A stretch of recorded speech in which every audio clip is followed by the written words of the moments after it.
Good afternoon, everyone, and welcome to TradeStation for today's afternoon webinar. Today we're going to have an extremely active and insightful trading webinar with Casey Jensen, the Vice President of Marketing at OptionsAnimal. It's about time they gave you a promotion there, buddy. Thanks. The main focus at OptionsAnimal is to help people reach their investing goals, whether it's capital preservation, wealth creation, or simply taking control of their own lives through financial security. Now, Casey uses the OptionsAnimal method, and he translates that knowledge to help trade successfully and to teach other investors to be successful as well. And today we are going to be talking about one of his favorite topics, discovering the power of options. Now, our presentation today is for educational purposes only, and all the symbols, all the trading ideas, and everything we discuss here are for demonstration purposes. They are not recommendations. This presentation is not an offer or a solicitation of any kind in any jurisdiction where a TradeStation affiliate is not authorized to do business.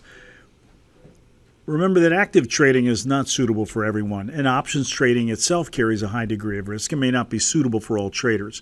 I've included in the chat panel a couple of important pieces of disclosure information regarding the characteristics and risks of standardized options, as well as some of the other asset classes that we trade here at TradeStation, and I urge you to take a look at those documents at your convenience. So after that rather short introduction, I want to introduce the presenter today, Casey Jensen, and he's going to help us discover the power of options. Welcome to TradeStation. Okay, thank you, Don. Appreciate it. Thank you to TradeStation for giving us the opportunity, and thanks everybody for being here. I'm excited to show you some fun things with options. Ask questions as we go throughout it. You guys can use that chat box, and I'm happy to respond to you as we go. And I want to tell you, so before we get into today's topic, I like to tell everybody that options can actually be pretty easy to understand. And I say that at first, you know, for some of you guys that are new, because I remember being new and thinking, wow, this is overwhelming. I remember hearing the terms, and it kind of sounds like a foreign language sometimes, right? And I want you to remember that there are only 4 options instruments. And so I say that for you guys that are brand new and you're wondering, you know, are options right for me? Am I smart enough to trade them? You're definitely smart enough. You know, it'll take some practice, but obviously that's why the folks at TradeStation host these webinars, and that's why we have, you know, the education that we provide as well. The other thing you'll notice as we go throughout today's class is options can actually be very safe when you use them with certain strategies. And so we're going to talk about a few of those that I like to do and that we like to do here at OptionsAnimal. You can use them for leverage and, you know, to try and hit some home runs too, and that's fine. You know, I would just say be cautious. You know, just understand your risks, and you can use these instruments for all kinds of good things. Income, you know, I won't talk a whole lot about that one here today, but you can definitely use options for some great income too. So we'll get to dive into some cool strategies today, and I look forward to it. So thanks again for having me. So what I'd like to do here is we're going to, oh, sorry, I think I clicked the wrong button there. Hold on. Close that out. Okay, there we go. Sorry. Okay, so I commend you for being here, guys, because you're planting the tree. That tree doesn't plant itself, by the way, so good job. The other thing I'll tell you is Benjamin Franklin says an investment in knowledge pays the best interest. And I say that because it's easy to fall into those habits of just maybe following some experts' trades, you know, the recommendations, and you can fall into some problems with that. But when you get knowledge, nobody can take it away from you. So what I want to do before I get into some of the fun trades I've got planned to show you, can I ask you all 2 quick questions? So this will help me get to know you. I can sort of tailor this class based on what you're telling me. So the first question I have for you, I'm going to ask, what is your options trading experience? Now, I'd like you to say maybe one of 3 things. So if you're brand new to options, go ahead and type in that you're brand new to options. If you have some intermediate or basic options understanding, so maybe you do covered calls, maybe you buy calls and puts once in a while, that kind of thing, then say you've got intermediate or basic options knowledge. Now, if you are more advanced, if you're doing some spread trades, go ahead and tell me that you're either advanced or that you're a spread trader. And you guys can see everybody's responses there, right? So looks like several of you are brand new, so that's cool. Andrea, excited for you. Dennis, Delia, did I say that right?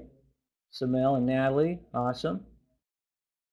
Okay, so John and Steve and Mogans, you guys are intermediate. Okay. Carrie, got a basic knowledge. Good. Okay, I do have some spread traders in here.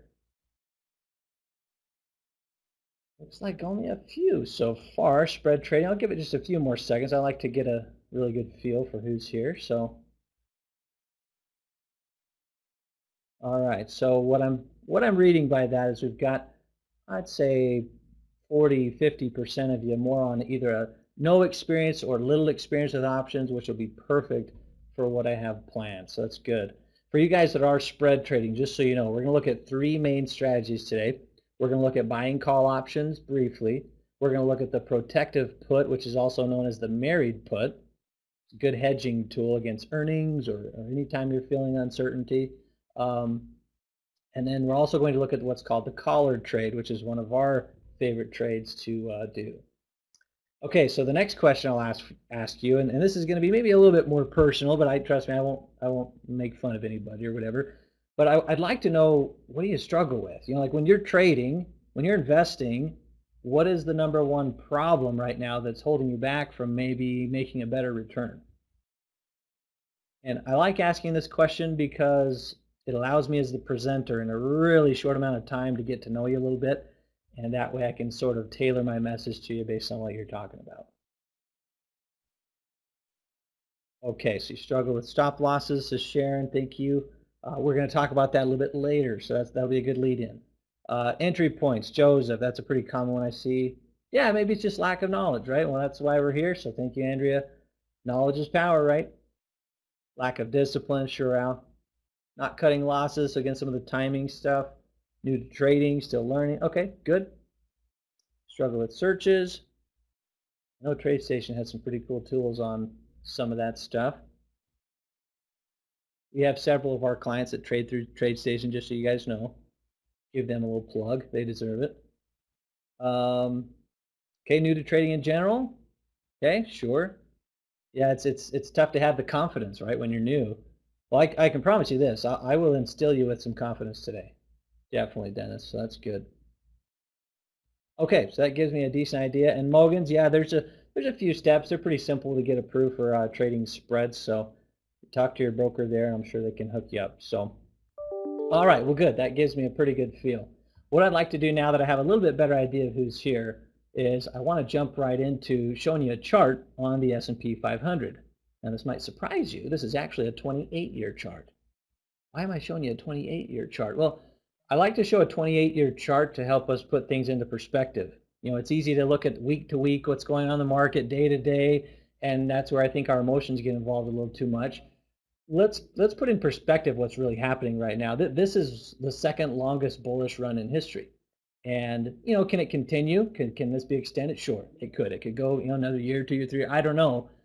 I personally, if I had to make a bet, I'd say within the next 18 months, we will see some sort of a pullback or major correction. That's me. I could be wrong.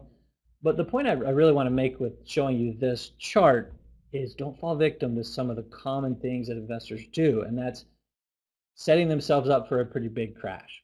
And if you look at this chart, you can see how high we've come and how long this is lasting. Ultimately, I know we can look at this and say, well, you know, from a long-term buy and hold standpoint, from an investing standpoint, it's not a big deal, right? Who cares about the crashes? It'll come back. And I like that mentality. I don't think it's a bad mentality. I think it certainly can help you. But I'm going to throw you a curveball today. I'm going to ask you, what if there were a strategy or two that you could utilize where you didn't have to watch your accounts drop, say 30 to 50% in a market crash? And that's ultimately what options can do for you. You can use strategies to give you great downside protection, which I'll show you here in a second. So one of the things I do point out on this slide, you know, you can see some of the, if the market were to drop to some of these levels, that's what you'd be looking at, you know, 29% correction, 45% crash if we fell back to the top of 01 or 08. If we fall to the bottom of 08, you realize that's a 73% drop.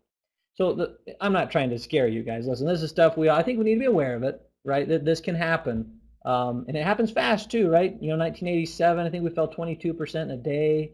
October of 2008 was a 30% drop in a month. So just be aware of it. But the reason I actually like to point this out is I think of a lot of our average clients. A lot of our clients are in their 50s, 60s, even 70s and 80s. You'd be surprised. We have a lot there. But if you've got, say, a $2 million account or more, maybe it's a $10 million portfolio, so maybe you're on a larger scale, I'll bet none of you want anything to do with a $900,000 drop, right? If we drop 45% at age, say, 65, when you're my age, when you're 36, you're going, okay, I can handle that because I've got time to come back. But I know a lot of our clients, they go, no way, I want nothing to do with a crash at this point in my life. And so, if you got a 500, that's why I drew these numbers up here on the left. I just want you to think about that. At your age, is that something you're okay with? Because I definitely think things change as you get to a certain age in life. And I'm going to show you how, whichever way you want to do it, I'm going to show you how to avoid that kind of a big crash. And even on a more smaller scale, how to avoid a bad earnings announcement. So you'll see that with the strategies I show you. Do you even want to see the 73% numbers, guys? You probably don't, but there they are. I mean, if we were to fall back to the bottom of 08, trust me, I wish none of you to go through that. So let's not do it. Let's not take that same kind of risk. But we can still be in the market, right? We can still place trades. We can utilize strategies that will help us make money today, but I think be a little bit smarter and safer at the same time. You ever heard that quote? I'll be the first to admit I'm guilty of this. That's why I share this. Success breeds complacency, right? Complacency breeds failure. To make you laugh a little bit. It's kind of true to a point, isn't it? It's easy to mistake a bull market for brains, right? Oh, this market's up, I'm so smart. No, and I know you guys don't do that all the time, but it's certainly human nature. So again, let's not fall victim to some of the common things that people do as investors. So now that I've kind of set the stage for that, what I like to turn the page to now is really to introduce why options exist in the first place. And this is one of the reasons I titled this presentation, Discover the Power of Options, because there are, frankly, a lot of people who do not know this. So 41 years ago is when options were introduced. So both calls and puts were introduced by that point. And the reason they were introduced to the stock market is specifically so that stock owners could hedge risk. Did you know that? Unfortunately, there's a lot that do not know that. In fact, there's some that are even telling you the opposite, right? That options are purely risky, right? That's all they are, is a way to leverage your money and be risky. And that just couldn't be further from the truth. You can definitely use options in very safe ways too. But I do want you to be able to relate to that. If anybody's told you options are risky, in fact, I'll tell you just a quick example of a risky trade. And this is where you want to go buy a call option, right? You want to leverage your money. Let's show you how this would work. So if you did that, if you, instead of buying a stock, okay, so instead of buying, let's say 100 shares of a stock at, $100, let's say you bought a call option instead. So instead of a $10,000 investment, maybe the call option you purchase is only, say, a $500 investment, okay? Well, if you're right, if your timing's good, if your stock goes from 100 to 120, had you bought the stock, of course, you're doing pretty good. Had you bought the option, a lot of times you'll find it double, triple, sometimes even quadruple in value, depending on where you did it. Hopefully if you're buying calls, you're doing it maybe at the money or even in the money to give yourself a little bit better delta, as they call it. Well, we won't get too down into the depths with some options lingo here today, but we'll teach you all that stuff later too. But the idea with this is you can hit a home run with a small amount of money. I can triple that $500, and it's kind of exciting. And you can see how people can get sucked into that. And maybe the next time they do it, instead of doing it with just $500, maybe they do it with an extra zero or two at the end, right? Now all of a sudden they got $50,000 in an option. And here's the problem. What if you have bad timing? What if your stock goes from 100 to 80? Uh-oh. You're going to find that 50 grand turn into zero pretty quick.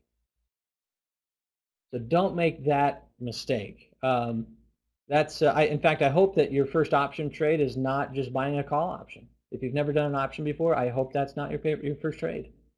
It was one of my first trades. Bought calls ahead of earnings on Apple, thinking, oh, Apple will never miss earnings, right? And so, trust me, I've been in that boat.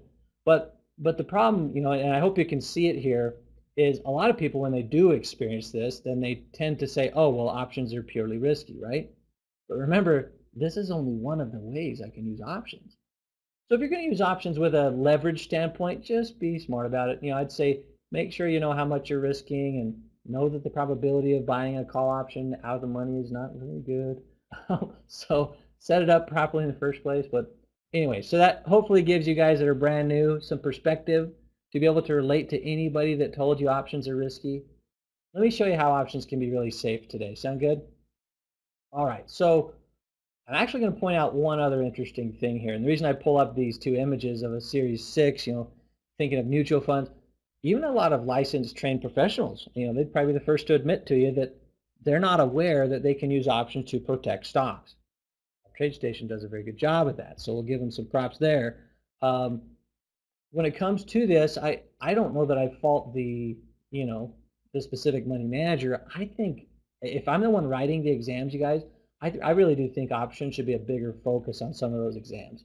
And I think you'll see that after I show you a few examples. I'm not trying to pick too much on the money man. I think they have good intentions. I think they do a good job. But ultimately, if you just have money in mutual funds, all a mutual fund is a big basket of stocks, right? So no matter how diversified we were in, say, 2008, if we had a lot of mutual funds, money in this sector, that sector, well, at the end of the day, a lot of people still were down 30 to 50%. And so that's kind of the wake-up call, I guess, I'm introducing here, as I'm saying, well, what if you didn't have to do that? What if with a few simple strategies, I don't have to be like most people. I don't even have to be like most money managers. And that's the idea. So now that I've kind of set the stage for that, that's a pretty big discovery. And the first strategy that I believe will make a really big impact for you is when you start using options to hedge. So you have a stock, you're thinking, okay, I've had a nice run with this stock. Well, how do I protect some of my gains? Maybe you have an earnings announcement coming up. You can do something like this. So a protective put, it will give you the right to sell your stock at a fixed price. So think about that for a second. And it's within a set time frame, and you get to choose that time frame, which is kind of nice. You can kind of compare it to term insurance if you wanted to do it that way. So if I bought a stock at, say, maybe I bought it at $100. Okay. Well, what if my timing was just terrible? And I wake up in the morning and my stock's at 80 bucks. What if I told you that because of a protective put, I could still sell my stock right where I bought it at 100? Would you be interested in that sometimes, in having that kind of insurance? This is what options can do for you as well. I know at first, especially you guys that are new, now keep in mind we're people with various backgrounds on options in here, and a lot of people that are new. So for those of you that are new and you're wondering, well, how does that work? Who is it that's going to actually buy your stock from you at 100 when it's trading at 80? And that's a very logical question. So let's answer it. And does anybody know the answer? If you wouldn't mind, type it in the chat box for me. I love to see some participation. I think it's healthy. I think it helps you guys remember stuff. So what is the answer to that? Even though my stock falls to 80, I could still sell it at 100? Really? Is that true?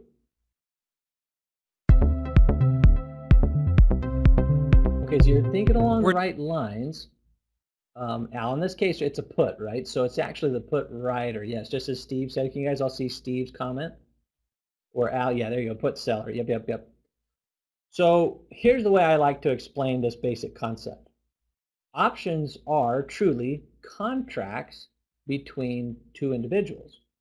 Right? So this is one of the most basic principles that we have to understand with options. Options are contracts, and I know this is a really bad joke, but I'm going to share it with you anyway because it'll help you remember it.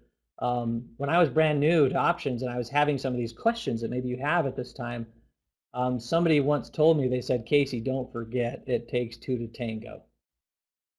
And I asked, are we still talking about options? And anyway, it'll help you remember it. So it truly is a contract between two people. So now that you understand that, let's quickly talk about how much supply and demand there really is for these kinds of instruments. So the demand, I think, is pretty easy. When you look at the demand, correct me if I'm wrong, everyone, but I think I can put a check mark in that box that everyone here is interested in protection against, say, the next major stock market crash. If you knew you could protect against that by buying some put options, you probably would. The demand, like I said, it's easy to understand. The supply is a little less understood, but it's pretty easy too. So let's walk through it real quick. So the supply of options then in this case, the supply of puts in particular we're talking about, who is it, folks, that is providing us with this protection?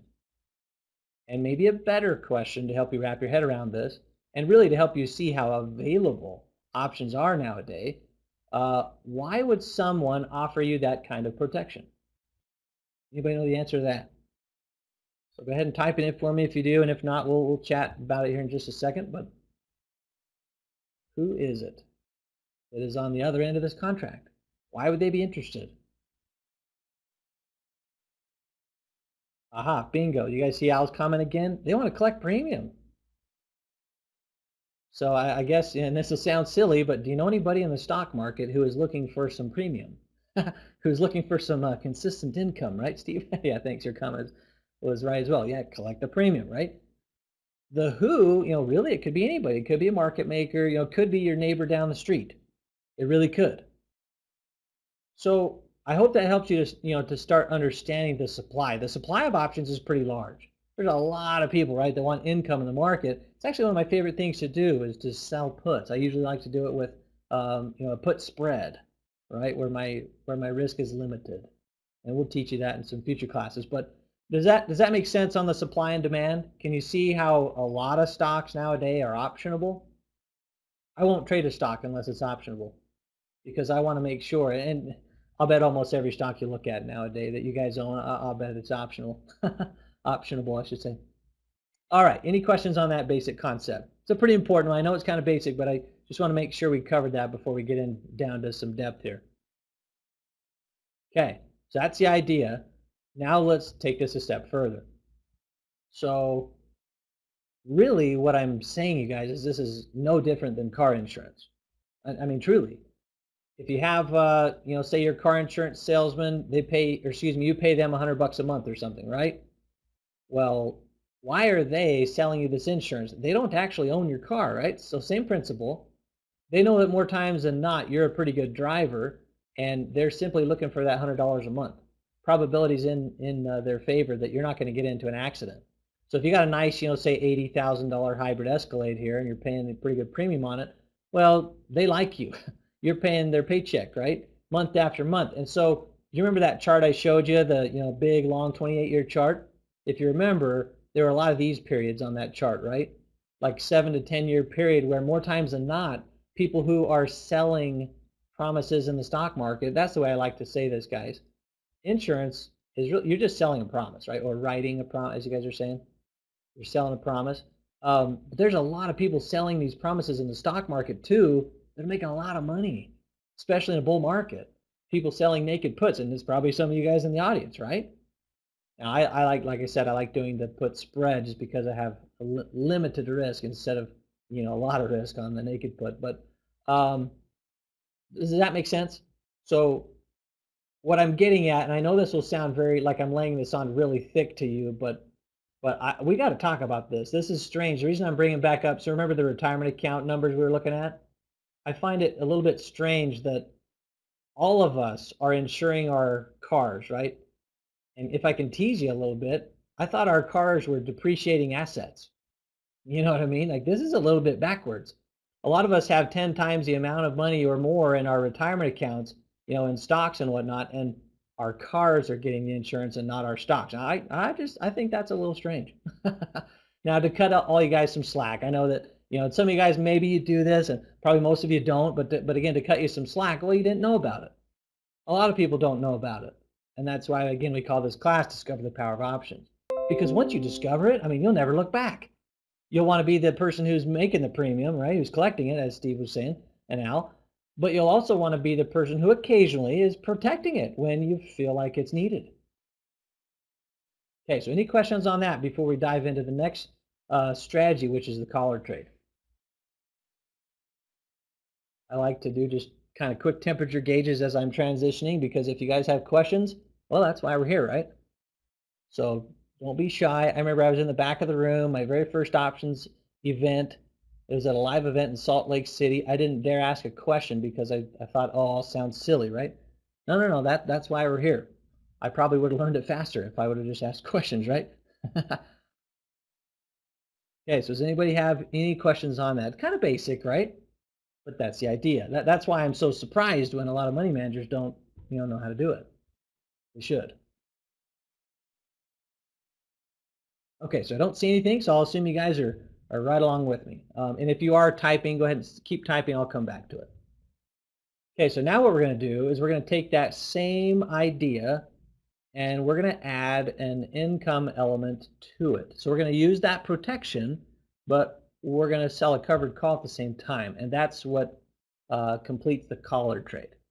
There's a lot of ways to do the collar trade. Let me just kind of bring up some of the bullet points here. So if you do this right, you can use this strategy to protect the downside risk on stocks that you own, and you can still make money on the upside. And I'll show you an example of that here shortly. I often get a question, and maybe you guys are wondering it and haven't typed it in yet. People ask, can I do a collar trade with just options? Sort of. You can do what's called a synthetic collar trade, where you use a long call leap in replacement as your stock. It doesn't quite operate the same, but it's kind of the same basic principle. Now, another bullet point to help you understand the collar trade, it really doesn't take a lot of maintenance. This isn't a trade. I mean, you're definitely not going to be day trading. I tend to tell people, I show them pictures of vacation and golf, because really I find the collar trade liberates you from CNBC and Bloomberg and all the news. You won't be so glued to Twitter and all the news that's out there. You can use strategies that hedge you. You can go on vacation, you can come back, and you can know that your options protected you while you were gone. All right. I love that about a collar trade. We typically shoot for about a 20% return annually. Obviously, I'm not guaranteeing that's what you're going to do. You can do even better than that sometimes on certain stocks, of course. And the other weird thing about this one, there are situations where I can have pretty little risk.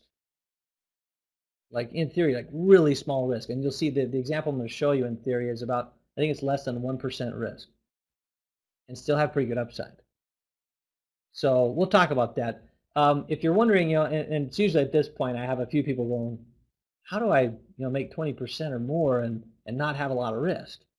And you wonder where the catch is, right? And there is a small catch. I'm not trying to pull wool over anybody's eyes. When you think of the name collar, think of it like this. If you have a dog and you put a leash on your dog and your dog runs this way, well, the leash at some point will stop your dog. And same thing if your dog runs this way, right? The leash, and you can set the leash wherever you want it, right? Let me put it this way. If the market were to go up 24%, let's say in a given year, well, if you're doing a collar trade, you're going to be more conservative. You're going to miss out on some of the upside. So maybe you'd make something like 18% a year, we'll just say. You're not going to make quite as much as everybody else. You're going to be wasting money on insurance sometimes. But the trade-off I find very valuable, and maybe you will too. Instead of, going through the 40 to 50% crash that, some people I think will go through before too long, what if you found yourself in a situation where you were down either nothing or maybe something like 5 to say 7%? Would you be okay with that? That's the trade-off. See, I never want to go through a stock market crash, even though I'm 36, right? And I know a lot of my clients that are, say age 70, they're going, yeah, I definitely don't want to go through that ever again. And so for a lot of them, it makes sense. They're going, well, yeah, I don't need 24%. I'm okay making a little bit less. I never want to suffer through the crash. So that's the basic concept of a collar trade, okay?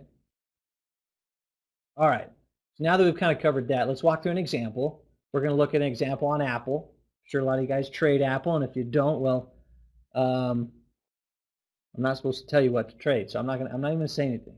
I like Apple. There you go. Apple was at 178 on April 17th, so it's about what, not quite 2.5 months ago. Let's just say that you went out there and purchased at this time on April 17th 300 shares. Keep in mind you could do this with a smaller amount of money. With 300 shares, that'd be a $53,000 investment roughly. You could do this on 100 shares, so you could do it with 18,000 roughly, or you could even do it on, say, a $10 stock. And if you wanted to do it on a $10 stock, then you can do it with around $1,000 and maybe $1,500 to do a collar trade. All right, so I really don't care what amount of money you're working with. You can certainly do a collar trade. Okay. So the risk, and the reason I ask this, I know it's really silly, but 100% risk technically when I own stock, right? I know Apple's not going to go bankrupt anytime soon. They might be the last company, them and maybe Amazon, that's taken over the world to go bankrupt. But the real risk to me, when you think about it, is that market risk, right? Like if the market were to go through some kind of 20% correction, which I certainly wouldn't rule out, or if we were to go through a major crash and we go through a 40 to 50% crash, no matter how good of a stock Apple is, they're going to get dragged down with that, right? So that's the idea. I don't want to be down 40 to 50%. I know that I'm not really going to be down 100. I mean, unless the market goes away. I mean, we got bigger problems if that happens. So how do I not take that same kind of risk? And that's ultimately what this collar trade will do. So let me show you with some numbers so that you can see. Oh yeah, TradeStation's charts are way better. I agree, Karen. So April 17th. All right, I'm going to go buy the same stock.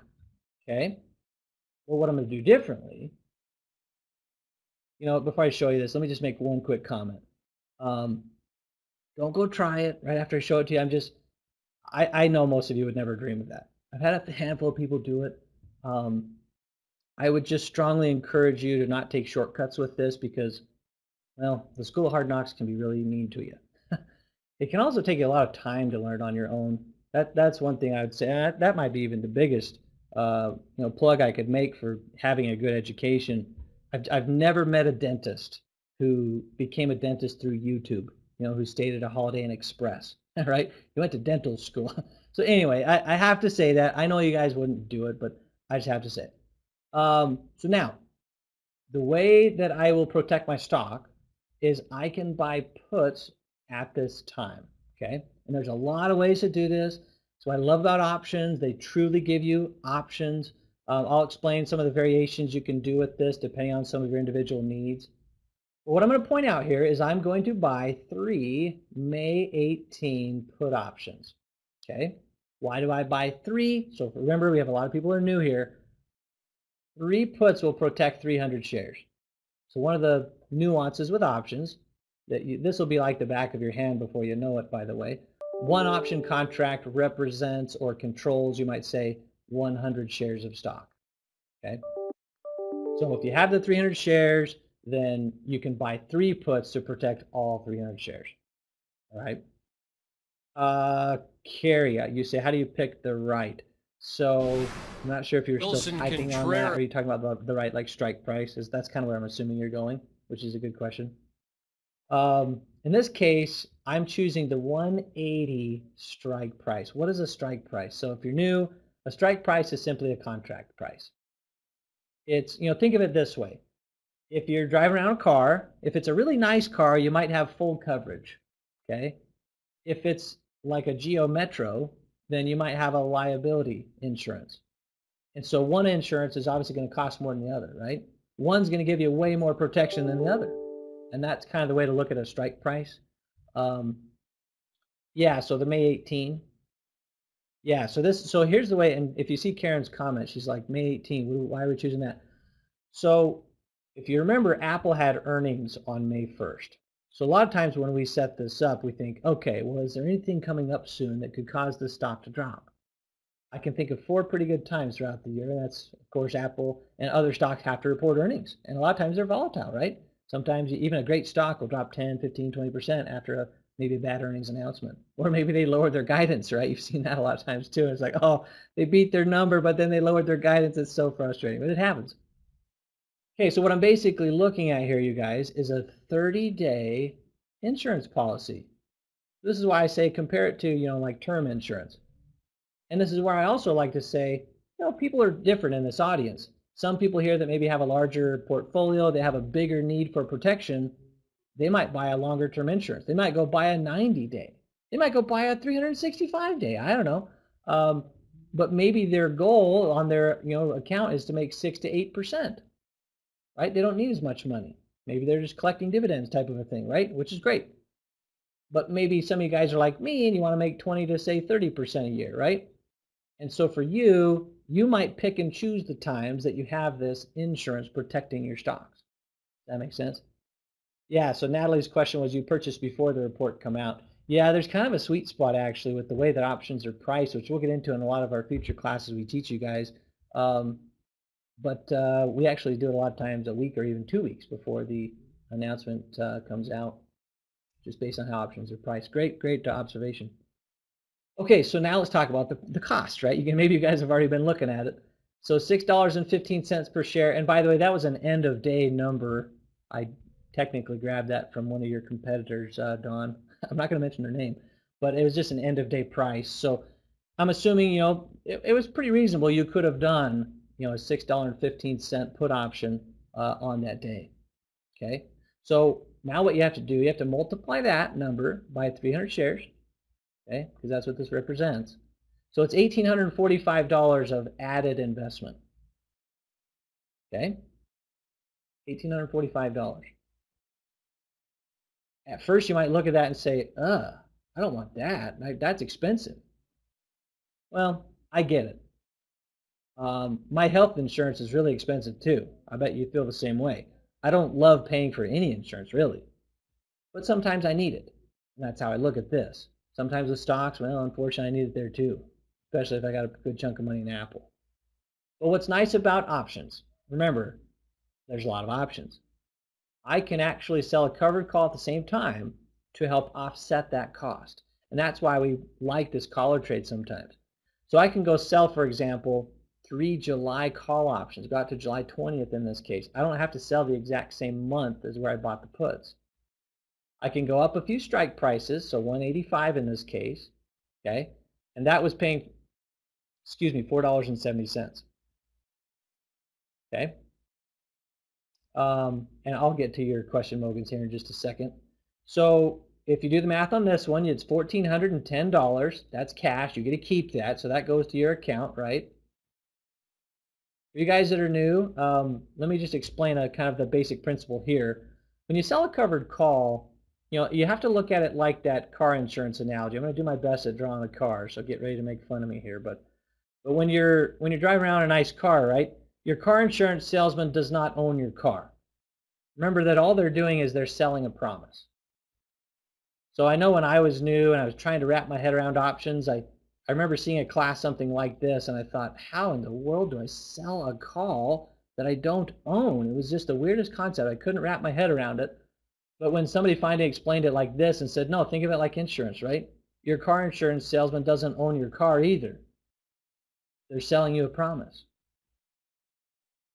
That's all you're doing when you sell a call options. You're selling a promise. Now, it might be important to know what you're promising. What are you promising, you guys? Anybody know it? Yeah, Carrie, so one contract equals 100 shares. You're exactly right.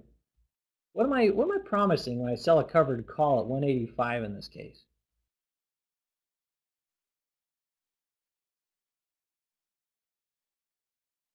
It's going to be the opposite of what you just typed in. Yes, thank you, Sharon. Bingo. So it's going to be, I'm going to be forced to sell my stock at 185. That's what I'm promising. Okay? Now, when you look at it from that standpoint, you go, oh man, I'm going to cap my upside. Dang it, I want to make more money than that. I know, I want to make more money than that too. But here's the nice part about it. You're never going to go broke making a profit, right? If I buy a stock at 178.24 and I sell it at 185, should I really be that sad? If I'm making $6.76 per share on my $178.24 investment, that's what, a 3.8% return on my money? And the nice part about that, and you guys will do this sometimes too, right? You'll have good timing on Apple where you might do that in 2 days.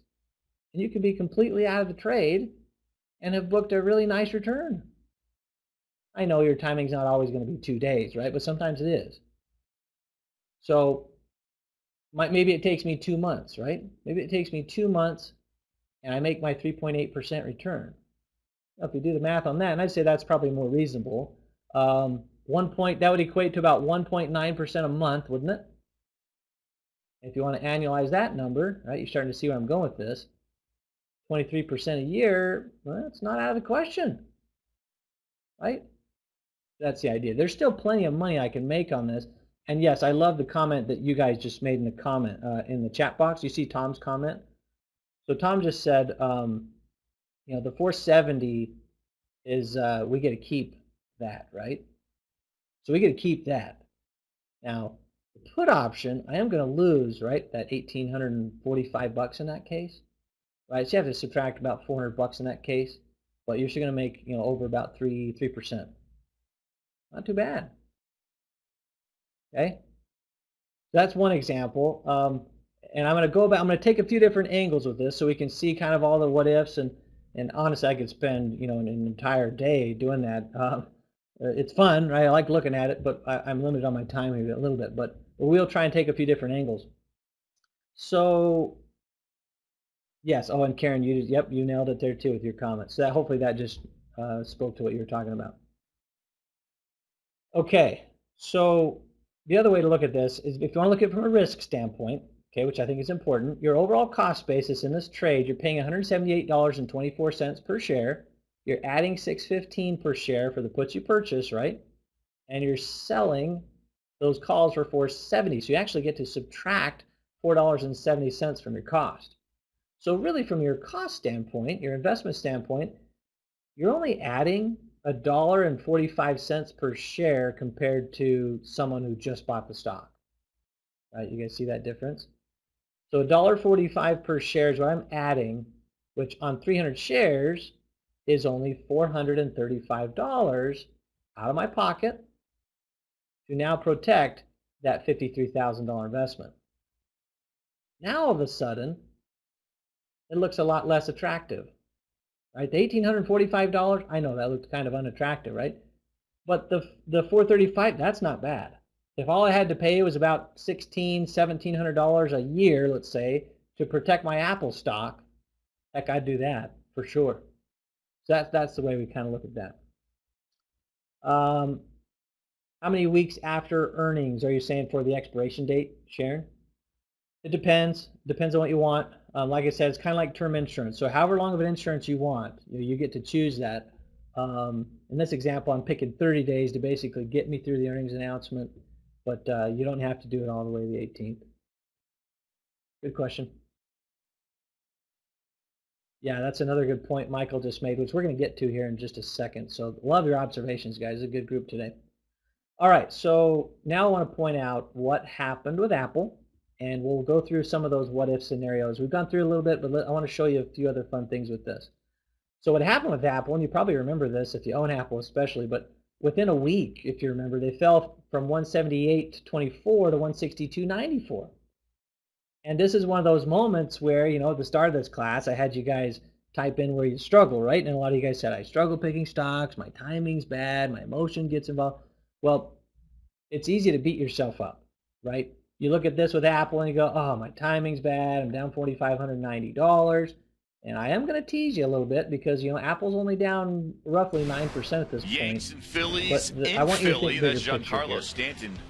To me, I want you to think about, say, the start of February, okay, when the whole market was down 10% and you had maybe 20 stocks that were all down. You know, maybe not all of you had 20 stocks, but maybe you had 20 stocks that were down $4,590 roughly. And you're looking at your account going, gosh, dang it, I'm down $92,000 or whatever, right? And what I'm getting at is with a simple strategy, you don't have to take that much risk anymore. I can get rid of those big $92,000 swings from an account. I mean, I don't even have to be, you know, looking at the $4,590 swing on one stock, right? So if I want to be conservative, options give me that option. Okay, so now let me ask you a question. What do you have the right to do? So now we're talking about the downside, right? So the stock goes from 178.24, and within a week, you're sitting at 162.94. So there's actually two correct answers here, and I'm okay with whichever one you type in. This might be a good time to insert a joke, too. I mean, I guess there's a lot of stuff you could do here. But what are the two things I could do with my stock, with my option? What can I do here?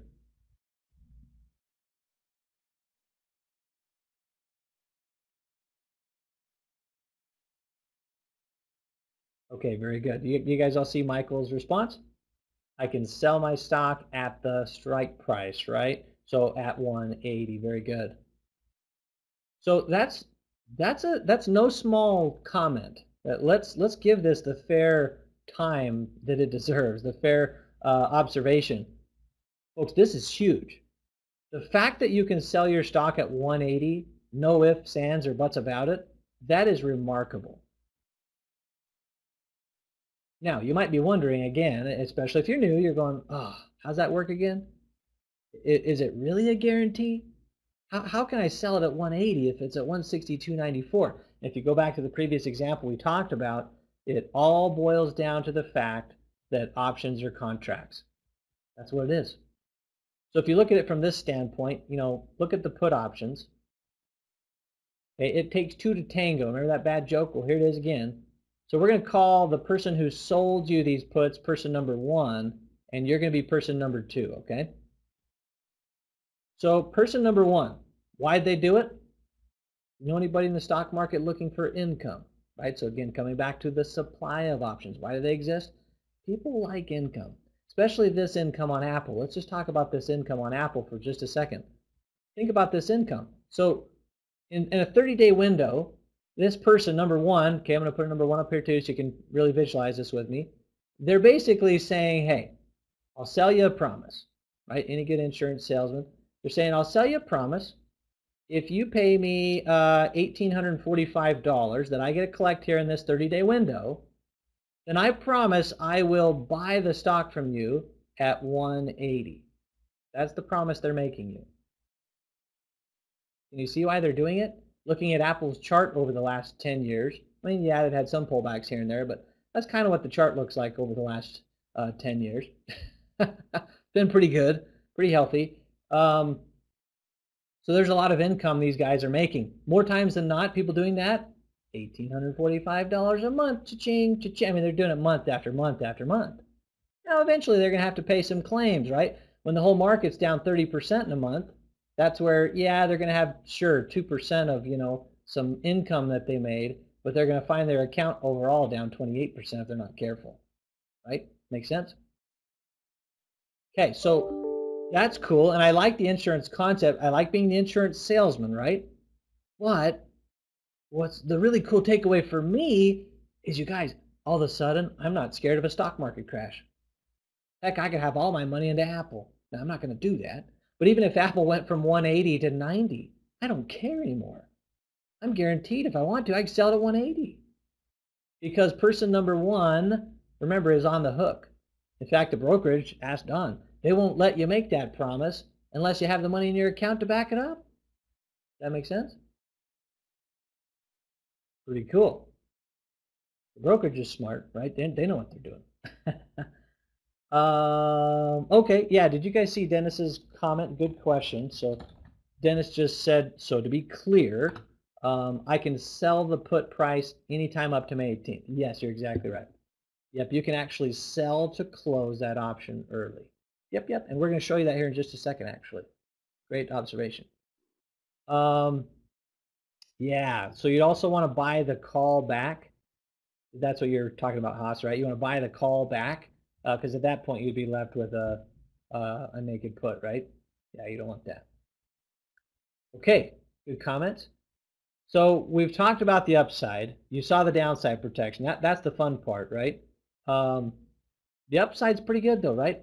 Even if I'm forced to sell at 185, no big deal. It's that whole idea, again, compare it to the game of baseball, guys. I'm okay hitting a single. I'm okay hitting a double. I don't have to hit a home run every time to make money in the market. I'm okay making my 2 to 3%, right? And I'll do it again, I'll do it again, I'll do it again. Okay, so Sharon said, what was the thought process behind buying the 180 put, which is only $1.76 above the stock price? Great question. I love the comments, guys. So it kind of goes back to what I was saying earlier with all of us drive around different cars. We have different needs. Some of us want more protection than less protection. The purpose of buying a put option in the money, is what that technically would be called, like that, is if I wanted to be really conservative. If I was just saying, I'm okay paying a little bit more for insurance, or maybe I was leaning towards Apple falling around earnings. Maybe I just had some kind of hunch or whatever. Or maybe looking at the news, I just felt like they were going to drop. I might do it like that, where I'm more conservative. If I was less conservative, then I could buy a put that the contract price was, or the strike price was 175. Okay, makes sense. That's a great question. Thank you for that. So again, to recap what this trade is all about, you guys, the risk again is limited. So I've got within that 30-day window, right? $435 of risk and over $2,000 of upside within that 30-day window. Okay. Now, after the 30 days, it's going to be up to you to decide how you want to manage it. And depending on if it goes up, down, or sideways, well, we teach several classes on how we manage that up, down, or sideways. But I'll give you kind of a sneak peek. So if it drops, well, easy. I'll actually close both of my options for a profit, and I'll keep the stock. If it goes up, a lot of times what we'll do is we'll actually let the call get assigned. Okay, so we'll get called away. We'll sell the stock at 185, and then at that point, all you're left with is that put option that you don't want to let just expire worthless. So you might lose, say, $1,000 on it. You might just sell it to close it. Okay, if it goes sideways, kind of the same scenario there. If it goes sideways, well, I'm not going to lose on the stock, and my put will start to lose value. Don't forget that you'll get to keep the $1,410 if it's sideways, so that call premium is yours. But the same thing, I might close my put option, once we get past the event. I'm going, oh, okay, they didn't drop after earnings, then maybe I'll just sell my put for $1,000 loss. And at that point, between your two options, if you're doing it right, you still should have roughly $400-ish of profit on there. Not a lot, right? But I guess it's better than making zero. So ideally, I would actually rather have, when I do this strategy, I'd rather have my stock go down fast or up fast. That way I'm either going to have really good protection as it drops and then make money as soon as it comes back up, which I'll show you in a second. But if it goes up fast, great. I'll make my quick money and get out, and then maybe I'll go do it on Micron or whoever, right? That's the idea. Okay. So now that we've kind of gone through the up, down, or sideways ideas, and like I say, we'll get into much more detail on that in some future classes that we offer you guys. April 24th, I want to show you the chart, and I want to do this because, well, I see a lot of investors using stop losses, and I even saw in the comments, some of you guys said I struggle with stop losses, and trust me, I know how you feel. If you had put a stop loss in this example, let's say you put your stop maybe right here at 173, and then you watch your stock, look at that, there's a gap, and then the next day, intraday we drop, and then we gap again. So if you put a stop loss right again there at 173, what's going to happen? You're going to end up selling probably at 170-ish. And that's frustrating. It's a book loss at that point in 2 days. So let's talk about that for just a second. So the buy and holder, they're down $4,590. I would actually rather be them. I really would, because at least they have a chance to come back. And if you look at Apple today, right, they've come back. You'd be up about $2,000 on Apple if you're the buy and holder. Whereas if you used a stop loss, so let me clear up this pin. I'm going to draw over here on the right. So remember, you bought the stock at 178.24, and you put your stop loss at 173, and then it gaps from 173 to 170. So what happens? You end up selling at 170. So therefore, you lose $8.24 per share. And remember, we had how many shares? 300. Okay. So in this example, you're going to lose $2,472 in how many days? 2. So the person who does a stop loss, the intention's good. I understand the intention. It's to not lose as much money. And if you look at it from that standpoint, 2 days later, you're going, well, I'm down half of the buy and holder. Well, the problem is the buy and holder still has the stock. And so when the stock comes back up, they're profitable and you're not. That's the way I look at it. The other thing I like to point out with this is, remember what we talked about earlier, puts, compared to stop losses, puts, remember, give you the right to sell your stock. Whereas, what do stop losses really give you? Have you ever sat and thought about this? So if you want to compare the two, puts give you the right to sell, and stop losses give you, it's that four-letter word that you think of on the golf course. No, not that four-letter word. Okay, bad joke, but I'll be here all week. Hope. I hope I hope my drive lands in the fairway. Isn't that what the four-letter word you guys were thinking of? I hope I can sell at 173, but it's not a guarantee. So when you think about that, I know a lot of people use stop losses to protect. That's the intention. But how much protection does it really give you? Like if the whole market's in panic mode, if everybody's selling, do you really think that some nice, kind-hearted, individual out there is going to bail you out? And anybody that tried to use stop losses in 2008 as their means of protection will be the first to tell you that their hopes got crushed. So for me, folks, puts is the answer. You want real protection? I know puts cost money, but you get what you pay for. You want real protection? Stop losses are free. I know, I get that, but they just don't give you the protection you really wish that you could have. Okay. Yes, you can do both. Yeah, you can do a market order, limit order. I like doing limit order sometimes. The right to lose your money. Sharon, that's funny. Oh, you guys are great. All right, so let me go ahead and minimize that. Let me show you, and this is fun. So a week later, let's see, Mogan, sorry, let me see your comment. I thought a put buyer had the right to buy. No, you have the right to sell. Yeah, the put buyer has the right to sell. That's okay, you're getting the hang of it. Okay, so a week later, look at this. On April 24th, those puts that you originally purchased, remember, for $6.15, they were worth $17.90. And again, that's end of day pricing, you guys. I'm not making this up. $17.90. So what you can actually do at that moment in time, I was looking at Apple's chart and I'm going, okay, here's Apple at 163-ish. I'm like, I don't think Apple's going to fall much further than that. And so at that moment, I'm going, you know what? I'm going to drop the insurance.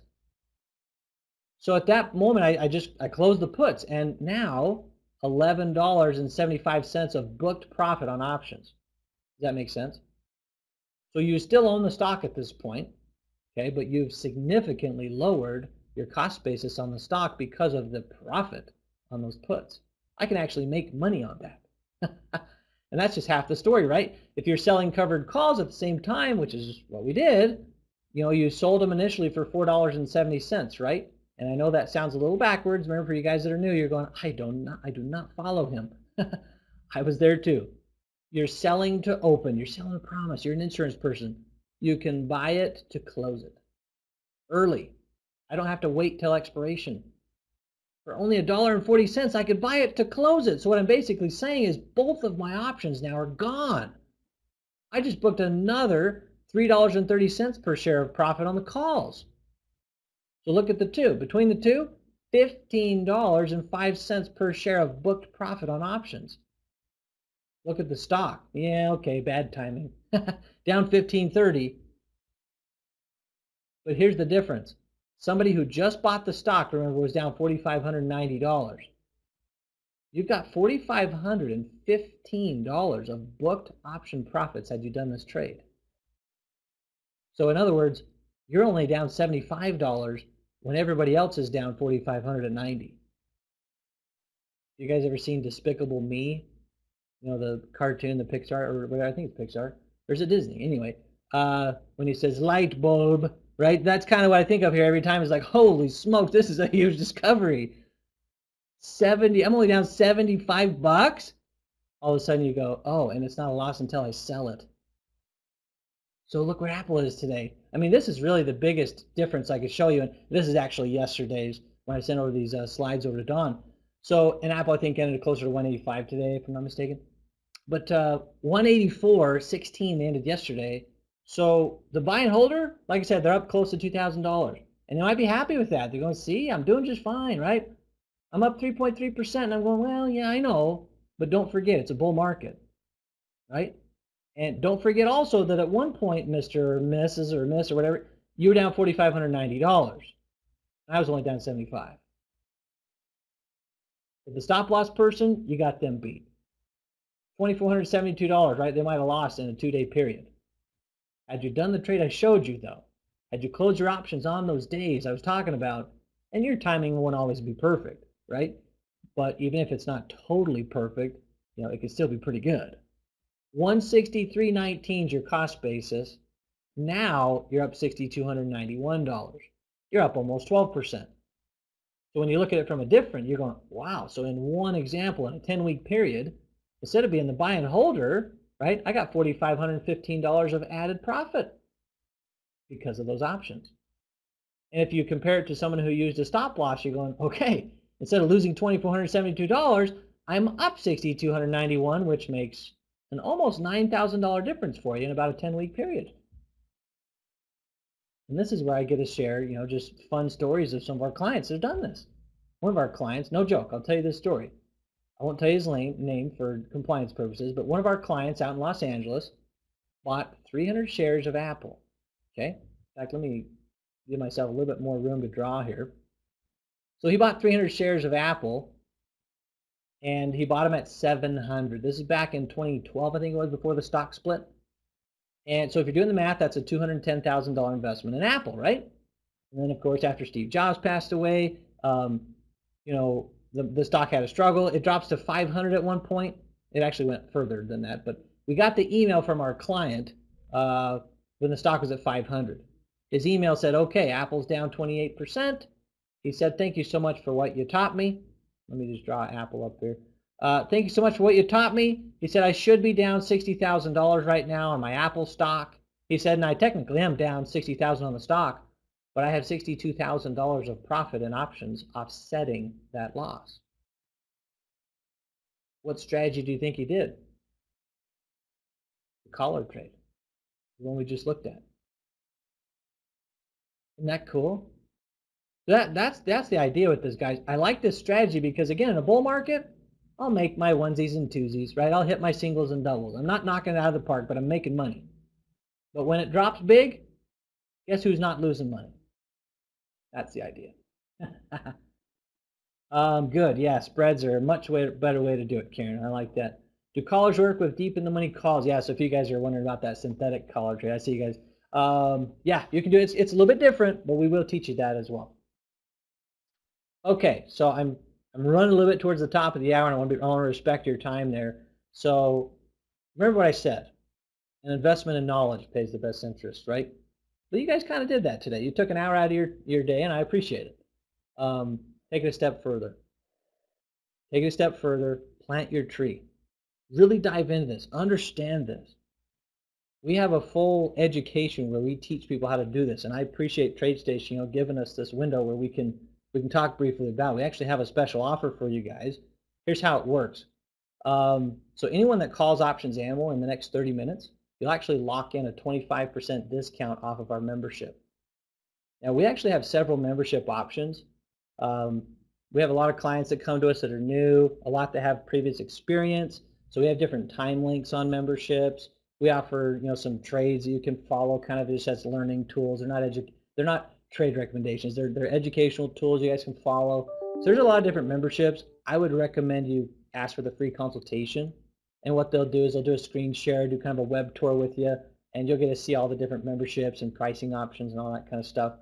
But you will lock in, just for watching this class, like I said, the 25% discount if you call OptionsAnimal here in the next 30 minutes. You'll lock that in.